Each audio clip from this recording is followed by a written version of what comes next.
cares? How did you get here? Our shuttle fell into this wormhole. Have a nice trip. We looked at a lot of locations, but Fairmont Mayakoba was the most beautiful. And we felt that it met the needs of our film, and it also visually was just stunning. Welcome to the North Pole. Christmas is a fascinating time to me because Christmas is a time when those 10 days during the Christmas season, people are at their happiest and some people are at their loneliest and most depressed. And it's the most emotional time of the year. All your emotions sort of rise to the surface. And I always find that stories that deal with that sort of deep emotion are interesting to me, whether it's a comedy, whether it's a fantasy film like this film, or whether it's a drama.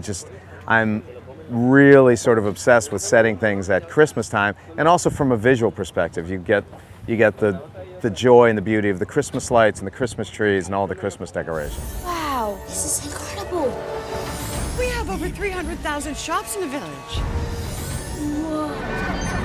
Everyone designed by Mrs. Claus.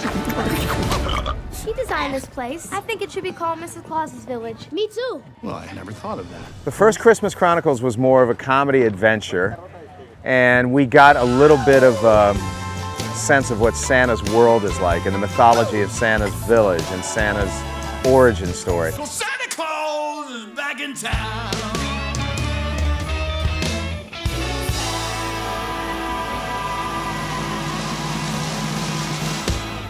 Yeah, I'm back.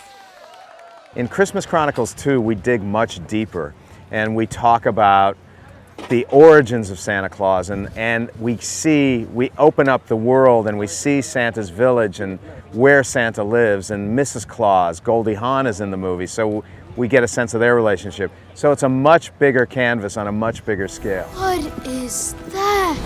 That is the Christmas star. Created by the forest elves in 312 AD. The star protects us and keeps us hidden. And I'm here to steal it. The most difficult part about being here was the fact that I got here and it was such a beautiful place. It's hard to go to work because you want to enjoy the water, you want to enjoy the food, the drink, and all of those things. You can't really, you have to put them out of your mind because you realize you're in a working environment. And we were really fortunate to have a great group of employees from the Fairmont help make all of this possible, because even though it looks like it's a wonderful place to shoot on a beach has its own complications because you're on the sand can get into the cameras, the electricity has to be run, the electricity for the lights and the generators needs to be run underground. So all of that has its own share of complications, plus the weather is unpredictable, so you never know what you're going to get each particular day. But aside from that, the Fairmont has made it extremely easy for us in a tough situation to shoot.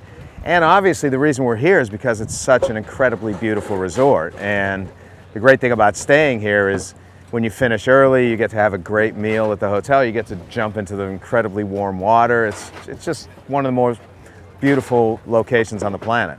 Let's do this.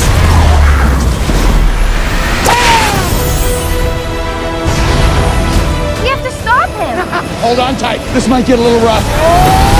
Hi, I'm Chris Columbus, the director of Christmas Chronicles 2, The Return of Belsnickel, and we are here right now at the Fairmont Mayakoba shooting that particular film, which you will see very shortly. In fact, you're going to see now, and I'm very proud to introduce the film, and I hope you enjoy it. A day that brings joy to children all over the world, and that will never change. Sometimes I think you actually enjoy these little dangerous escapades. I